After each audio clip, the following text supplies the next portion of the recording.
This tale is said to have taken place on a cold morning in a village closer to you than you might realize. War and famine roamed like relentless predators. The sun, what little of it was to be had in that dark land, rose in the east and brought feeble but definite rays of daylight into our main character's dimly lit room. A room that was nothing more than a hovel, really. The sun had no hope of heating up such an inhospitable world, but it could provide some semblance of light for a new day. Perhaps that, then, would be enough. We will call our main character Flame, for reasons to be explained later. Flame was a young Adavan woman. Adavan meaning those from the highlands and deep hills. The Adavan were very short of stature and broad of girth, with ruddy skin and flaming hair of scarlet. In addition to our heroine, there were so many other people in the squalid makeshift homes of the village, each structure a bit different in manner and shape, and each occupant dreading having to wake up so early. But it was meant to be, for you see, on that morning, that early cold morning, enemy soldiers had come, expanding their territory and conscripting residents along the way. The sudden invasion had overrun her village in the wee hours just before dawn, much quicker than any had expected or imagined. The village elders had expected a push by their enemy, but had not expected the invasion to come so soon. Flame stared out her room's small window at the many soldiers milling about in the village square. They wore uniforms, if you could call the rags that they wore uniforms, of light brown or light green, the significance of the colors lost to Flame, and most of them wore square hats with red or perhaps orange bands. It seemed as if dozens of soldiers were lined up and using the dry village square as exercise grounds. More soldiers could be seen beyond those, as far as she could see. Certain soldiers came forth and began shouting, calling out just the females from their homes. As the women hesitantly came out, just a few at first and then more, an elderly female voice rose over the others, chanting in a mesmerizing way that seemed to brainwash the women. And some of these words and phrases stood out to Flame, words denoting the greatness of the enemy's leader and their way of life. Flame remained inside, even though she was female. She stood shivering by the window, listening to the whole thing. The chanting woman's voice called out to Flame, clawing at her mind until Flame began to feel awkward, weak, as though her own people had abandoned her. Her thoughts were not her own. She felt as though all hope was lost, that her people truly were lesser than the invaders. She felt like some unnatural animal, something that should not exist, not worthy of life. Seeing her reflection in the window, she judged herself. She was short, she thought. She began looking around for other shoes, anything that would give her some height, so that the enemy wouldn't think she was Adavan. She found her father's hat that he had given her when she was young. She held it in her shaking hands and then placed it firmly upon her head. Giving up her search for different shoes, she crossed the room and closed the window so as to quiet the voices outside. This action hid her image from herself and quieted both the outer and inner voices, and she soon found her mind clearing once again. Upon entering another room, Flame saw lots of food. So much food all over a couple of large tables. She started to feel hungry. All of the food must be for them, she thought. Maybe for an upcoming event. Somebody important was coming to give a speech. That much she had heard from the voices outside.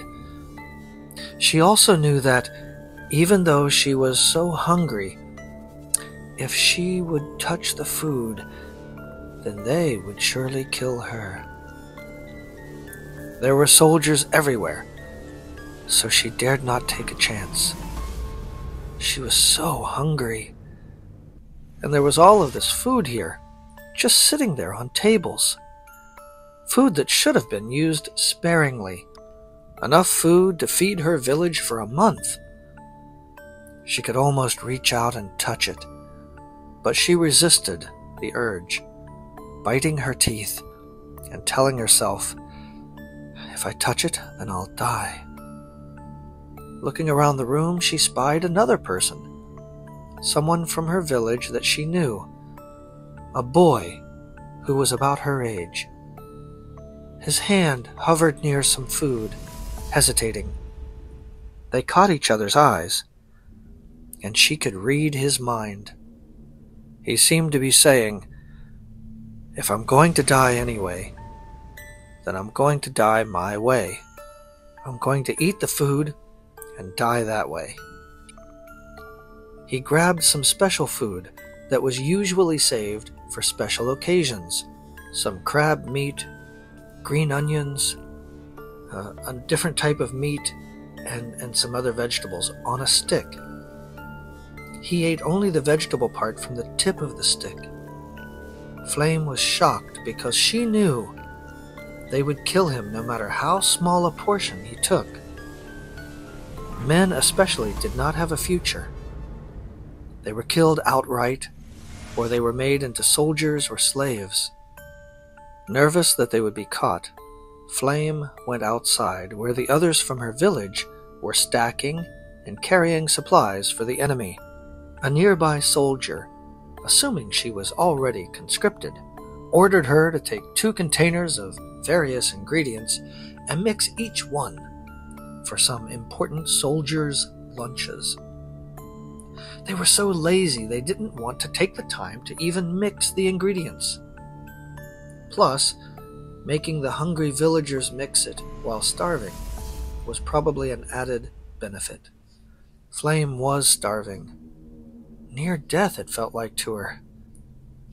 As she squatted there, ape-like on the ground, she attempted to hide her face and hands with her long black hair hanging down in front of her father's hat, hiding her face. As she mixed one batch of ingredients with the other, her left hand moved quickly to another batch near her left knee. A quick grab with her nimble fingers resulted in a slice of turnip being slipped carefully, as a magician might, into her mouth. She was so nervous and yet driven by hunger. Pulling out the box and smelling the various contents had been too much for her. She had to eat. At that moment she spied a soldier coming. Not a low-ranking nobody in rags, but one of the higher-ups, some boss-looking guy, wearing what seemed to her to be a complete uniform from head to toe. Also, he had another man following him with many papers, a fistful in each hand, and then some jutting out from pockets, with still more tucked tightly into his trousers and even under his armpits. Flame froze, simply holding the piece of turnip on her tongue. She could not chew it, and it was too big of a chunk to swallow. She felt close to death. but she made a choice in that moment and began chewing quickly, while also trying to turn her head from his view. The attempt was useless. The boss man saw her. She knew that he knew. However, he approached her and simply accused her of being lazy. He was speaking loudly so that his follower, the paperman, could hear him some meters away. Hands clasped together, the boss man pounded her back 3 times, though seemingly not as hard as she was expecting. Perhaps the hunger had made her numb to everything, or perhaps she had simply given up the will to live. She thought, "I'm going to die." She was scared to death. She became dizzy, lost track of time and of her surroundings. The boss man and his servant, the guard or whatever this paperman was, brought her somewhere, though she wasn't sure where. It was nearby, somewhere inside one of the larger buildings. The boss man took her into a room while the paperman stood outside in the hallway. In a dark corner of this new room, an old woman, who seemed a bit gone in her mind, was squatting on the floor. Flame assumed this woman to be the boss man's mother. The boss man made Flame sit in front of the old woman and watch her stuff her face, though Flame could only make out a silhouette fidgeting in front of her. However, based on the smell and the sounds, the old woman seemed to be eating raw, red crab, and she seemed to love it. Flame thought, "He didn't kill me, so he's going to let me live. But," she worried, "what will he do with me?" Turning her head, she peeked out a nearby window and could see that she was indeed still near the village square. A voice came faintly through the window. The enemy had made a line just after this area, marking this village as the new temporary line of their boundary. That is, this village would be the edge of their territory. The boss man's mother lifted her head. Bones in the old woman's neck cracked. She asked him in a loud voice, a bit too loud for the close proximity, what he was going to do with the girl. "I'm going to sell her," he replied, talking equally as loud. "I'm expecting a good price." Flame rose and stood by the window staring out at the village square. The boss man did not stop her, seemingly lost in thought for the moment as he searched through documents on a nearby desk. The village women outside were close enough that Flame could hear them talking. They were brainwashed really well, even though the invasion had just occurred a few hours before.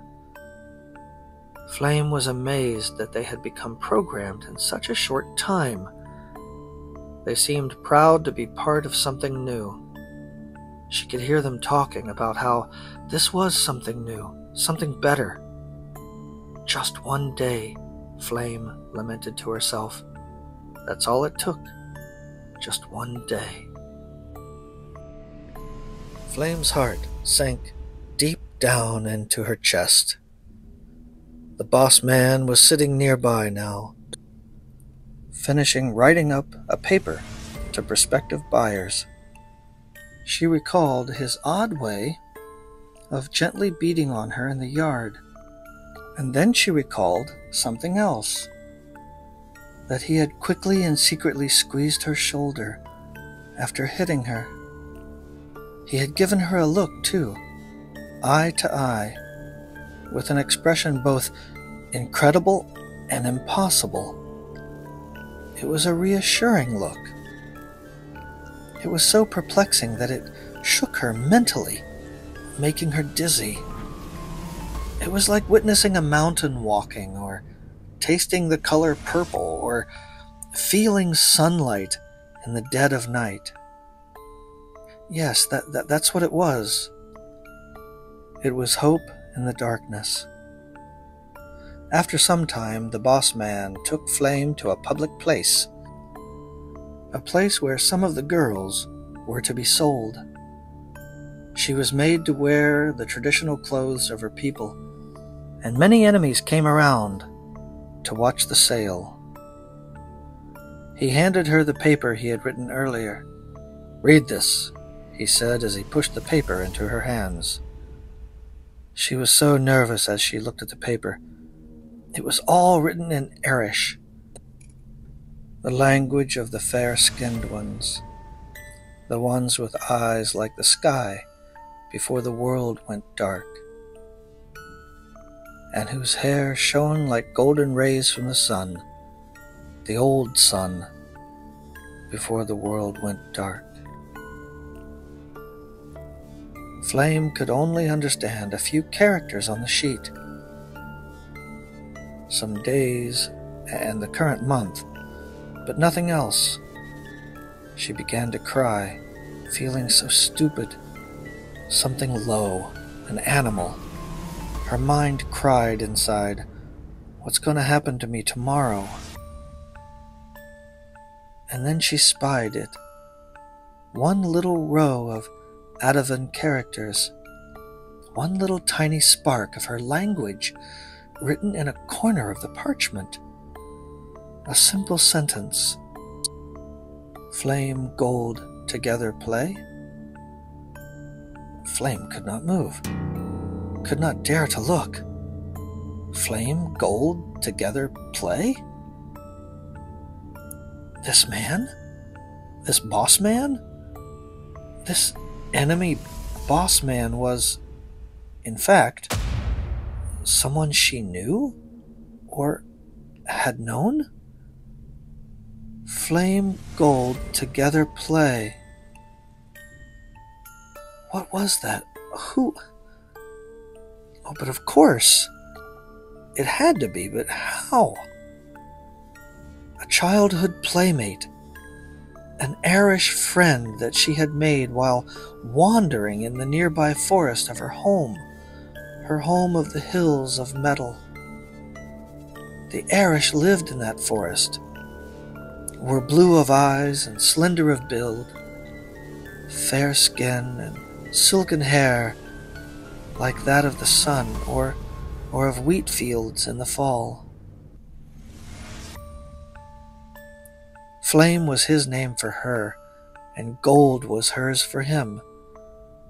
For that's what they both said at the same time when seeing each other, not knowing the other's language except for some basic descriptive words. Many years had gone by, but could this really be the same Irish friend? Gold? Yet it was true somehow. Here before her was a friend now dressed as an enemy. She looked again at the paper, and that parchment at once became a bridge spanning 2 times and 2 lives. "Stand up," the boss man, that is, Gold, said to her. "Time to meet your new owner."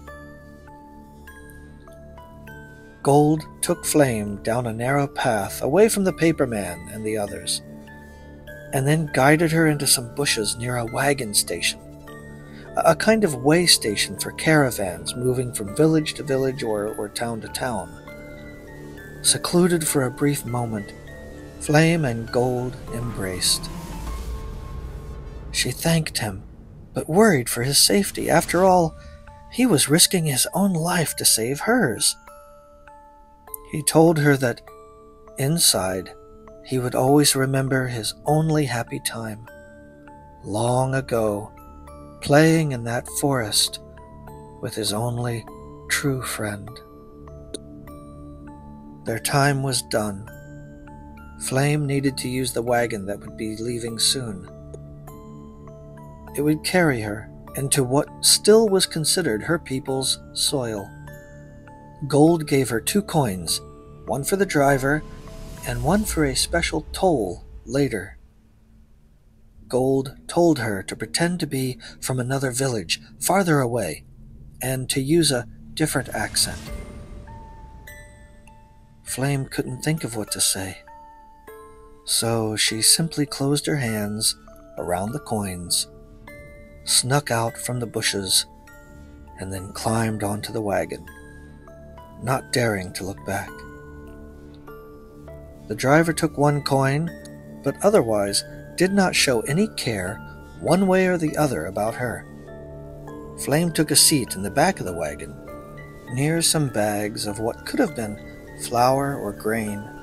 She wasn't sure, and she was too tired to care.